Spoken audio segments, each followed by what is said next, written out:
नमस्कार दोस्तों, आज के हमारे इस वीडियो में हम आपके लिए ऋषि पंचमी की व्रत कथा लेकर आए हैं। भाद्रपद माह की शुक्ल पक्ष की पंचमी तिथि को ऋषि पंचमी का व्रत रखा जाता है। मान्यता है कि जो भी व्यक्ति इस दिन ऋषि मुनियों का स्मरण कर उनका पूजन करते हैं, वे सभी पापों से मुक्त हो जाते हैं। ऋषि पंचमी के दिन सप्त ऋषियों का पूजन किया जाता है। इस व्रत को रखने से महिलाएं रजस्वला दोष से मुक्त हो जाती हैं। इसलिए इस व्रत को महिलाओं के लिए अत्यंत उपयोगी बताया गया है। तो चलिए सुनते हैं ऋषि पंचमी की व्रत कथा। सतयुग में विदर्भ नगरी में सेनजीत नामक राजा हुए थे। वह ऋषियों के समान थे। उन्हीं के राज में एक कृषक सुमित्र था। उसकी पत्नी जयश्री अत्यंत पतिव्रता थी। एक समय वर्षा ऋतु में जब उसकी पत्नी खेती के कामों में लगी हुई थी तो वह रजस्वला हो गई। उसको रजस्वला होने का पता लग गया, फिर भी वह घर के कामों में लगी रही।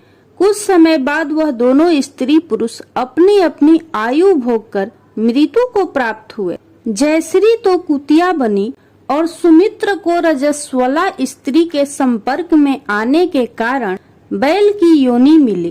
क्योंकि ऋतु दोष के अतिरिक्त इन दोनों का कोई अपराध नहीं था, इसी कारण इन दोनों को अपने पूर्व जन्म का समस्त विवरण याद रहा। वे दोनों कुतिया और बैल के रूप में उसी नगर में अपने बेटे सुचित्र के यहाँ रहने लगे। धर्मात्मा सुचित्र अपने अतिथियों का पूर्ण सत्कार करता था। अपने पिता के श्राद्ध के दिन उसने अपने घर ब्राह्मणों को भोजन के लिए नाना प्रकार के भोजन बनवाए। जब उसकी स्त्री किसी काम के लिए रसोई से बाहर गई हुई थी तो एक सर्प ने रसोई की खीर के बर्तन में विष वमन कर दिया। कुतिया के रूप में सुचित्र की माँ कुछ दूर से यह सब देख रही थी। पुत्र की बहू के आने पर उसने पुत्र को ब्रह्म हत्या के पाप से बचाने के लिए उस बर्तन में मुंह डाल दिया। सुचित्र की पत्नी चंद्रवती से कुतिया का यह कृत्य देखा न गया और उसने चूल्हे में से जलती लकड़ी निकालकर कुतिया को दे मारी। बेचारी कुतिया मार खाकर इधर उधर भागने लगी। चौके में जो जूठन आदि बची रहती थी वह सब सुचित्र की बहू उस कुतिया को डाल देती थी, लेकिन क्रोध के कारण उसने वह भी बाहर फेंकवा दी। सब खाने का सामान फेंकवा कर बर्तन साफ करके दोबारा खाना बनाकर ब्राह्मणों को खिलाया। रात्रि के समय भूख से व्याकुल होकर वह कुतिया बैल के रूप में रह रहे अपने पूर्व पति के पास आकर बोली, हे स्वामी, आज तो मैं भूख से मरी जा रही हूँ।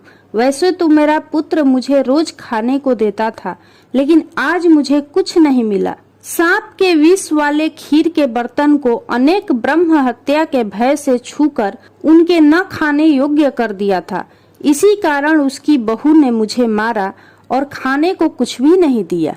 तब वह बैल बोला, हे भद्रे, तेरे पापों के कारण तो मैं भी इस योनि में आ पड़ा हूँ और आज बोझा ढोते ढोते मेरी कमर टूट गई है।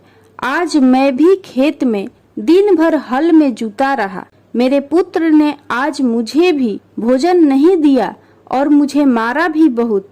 मुझे इस प्रकार कष्ट देकर उसने इस श्राद्ध को निष्सफल कर दिया है। अपने माता पिता की इन बातों को सुचित्र सुन रहा था। उसने उसी समय दोनों को भर पेट भोजन कराया और फिर उनके दुख से दुखी होकर वन की ओर चला गया। वन में जाकर ऋषियों से पूछा कि मेरे माता पिता किन कर्मों के कारण इन नीची योनियों को प्राप्त हुए हैं और अब किस प्रकार से इनको छुटकारा मिल सकता है। तब सर्वोत्तमा ऋषि बोले, तुम इनकी मुक्ति के लिए पत्नी सहित ऋषि पंचमी का व्रत धारण करो तथा उसका फल अपने माता पिता को दो।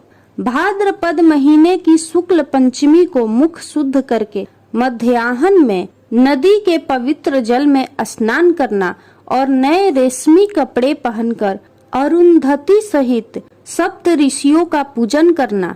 इतना सुनकर सुचित्र अपने घर लौट आया और अपनी पत्नी सहित विधि विधान से पूजन व्रत किया।